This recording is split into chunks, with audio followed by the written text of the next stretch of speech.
This is probably my favorite feature right here is if you hover over text, you can add a title, you could do plain text, but really the feature I like is if you hit captions. Now, what captions does is it takes everything that's in your composition over here and it turns that into an actual caption. So as you see, I hover over different parts and the caption is already made.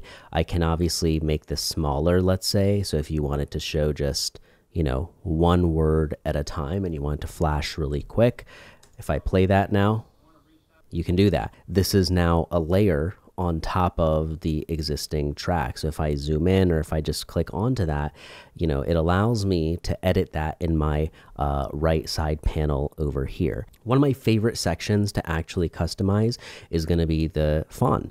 Now, you might not see all of the different areas. There's not a lot of built-in options here. So what you have to do is download a custom font. You can typically do that on Google. I did that with the bold font, and then you would hit add fonts to Drive. You could either browse Google Fonts or you could drag and drop the file in here, and then it basically uploads that and saves it in your workspace. I'll show you what it actually looks like if I hit the bold font. As you can see, if I hit play,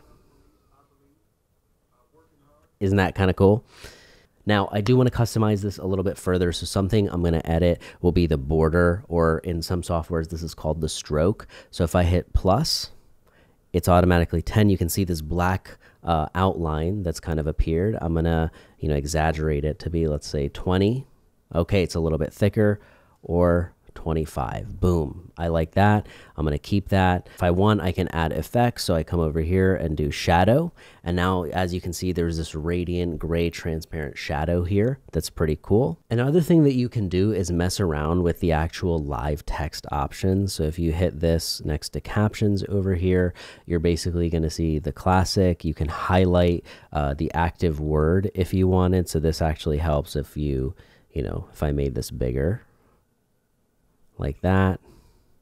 So now let's play.